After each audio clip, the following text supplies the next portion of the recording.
not every day that we're in South Africa, we're talking about residents that are having to recover in this moment from the trauma, from the effect of having lived through a tornado?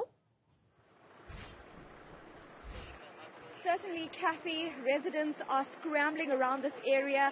I've got with me Brenda Mkhwanazi. She's from the eThekwini Neighborhood Watch. She's trying to help the residents who are here. We hear 3 people have been injured. As we talk to her, my colleague Lungelo Zungu is going to show you part of the damage in Inanda here.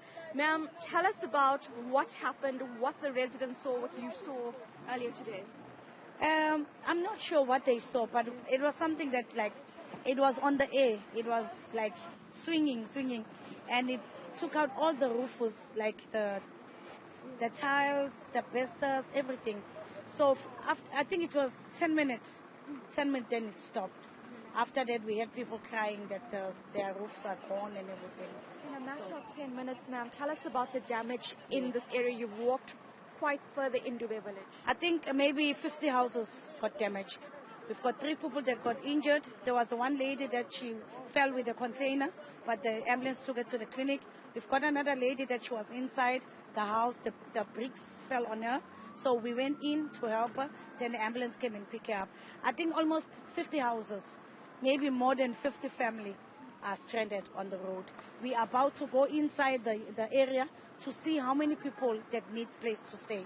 Then we can help out and find a place for them to sleep, because it's like raining and everything is wet. That means 50 families or more than 50 families are without a home. Where are they going to sleep tonight? We're trying, because I just spoke to the guy from disaster. He said if we can help to find the number of people that need a place to stay, he can help us out so that they can get a place today, they can get food, they can get warm clothes because they're wet. They've been standing outside the rain. As we speak, we've got another area on this side, but we don't know how many damage it's been, because we've never went to this area. We only went to this other side of the area. Maybe later on we'll go in this side, because it only hits this side only. That side it didn't hit. Yet another disaster we are seeing in eThekwini after the floods last year. I know you, as a part of the disaster team, you're on the ground, but how can people help? What do you need and what do the people need right now? If people can help to come out, maybe if they say that no, they got old clothes, they got blankets, they can call us, we can come in and take those things and give it to the stranded people. We've even got small kids, they wet, they got nothing to change. We don't know what to do. We're trying even to get a school. There's a school somewhere, Shembe Primary School. If they can allow us to open the classes, we will put all the families inside, each class, each family. But now, how are they going to sleep? Without blankets, without mattress. They got nothing. Everything is wet. And it's freezing. And it's freezing. I'm even wet. Yeah. But I understand for myself. But what about them? Because I can go home and sleep. Where are they going to sleep? And it's for us as Neighborhood Watch. We can't sleep if we see the community like this. This is what we here for community, for crime. You're going to be here the whole night, ma'am? That's true. We need to be here for the whole night. We need to see that the community has been helped out. And I spoke to my one of the guys, my secretary, my colleague. He said that as a eThekwini Neighborhood Watch, we will try and help. We've got some places that we will go and find out if they can help us out to come and help the family. Ma'am, thank you so much for your time. Brenda Mkhwanazi, she is from eThekwini Neighborhood Watch. She's going to be here the whole night. It is so cold, Kathy. My colleague Lungelo Zungu will stay where he is, and I want to walk down so that you can come with me and see the damage in this area. You can look around me. This used to be a house. This used to be a home. It's now destroyed. It's one of more than 50 houses. I can see even the mattress there is completely destroyed. Residents are trying to make their way, try and find some kind of resolve at this point. And fortunately, at this point, we know that nobody has been fatally injured. 3 people so far we know has been injured. Disaster management teams, for example, like Brenda Mkhwanazi and her team, they're going to go further into this Durban village area. There's another site on the other side of this road as well, where they're going to try and find families who have lost their homes to try and get them out of this area. It's so muddy here. It's also so cold right now. The rain is coming down.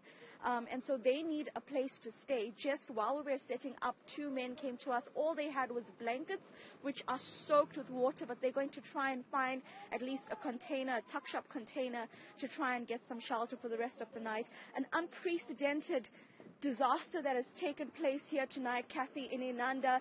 Within a matter of at least 10 minutes, that storm, a whirlwind, life into a tornado in this area. Those are the visuals you'd have seen on social media, ravaging this entire community of Inanda. Yet again, another natural disaster in eThekwini. Various municipal teams, COCTA as well, have sent out statements saying that their teams are on the ground. But ultimately, the disaster has happened. People are without homes, young children especially. They need warm clothes. They need for organizations to come in, open their homes, schools or community halls to try and give them a place to stay. Just around us, there's 2 fire trucks behind us, just trying to clear the road. Part of the road has been damaged. Rivers around this area are overflowing with debris going through those rivers as well. Just coming here, we had to drive through massive puddles of water too. It is another state of disaster in eThekwini once again, this time a tornado here in Inanda. Karinda, it really is something seeing those houses without roofs and understanding that all it took was around 10 minutes for them to be left in that state. I see behind you, there are, of course, more officials that are with this community forum that's sort of coming together. But many people are just coming back from work, a long day at work, and this is the situation that they'll come home to tonight. That's correct. I mean, Kathy, take a look at this gentleman here. Like you just saw the lady who was behind me. She's carrying what I see was most likely her lunchbox that she took to work, and she's coming back home to a muddy area. It's unclear what is the state of her house, but yes, many of them have come from work. Now some taking plastic bags and plastic bags as well with them, covering themselves with plastic bags, making their way into their home. This area that you're looking at, there used to be a number of informal houses here, but you can even see the electric wires that would run across this community is also dilapidated. So it's also a security risk with regards to these cords that are here. There is no electricity. There's a power outage now because of the storm, but it's unclear how this will be resolved as well. Just take a look at the debris at the bottom here too. I mean, it's one of these situations where residents, of course, are going to try and have to pick up the pieces of their lives yet again, because this very same area was impacted in April, so almost a year ago now, by the April flood. So that is the situation here. The disaster teams in the likes of the fire trucks here are trying to clear the road. They're just trying to make sure that they can manage the traffic too. And people are also just driving by shocked to see the scenes. This is one of the most impacted scenes because this is where that tornado actually struck. The videos that you're seeing on social media.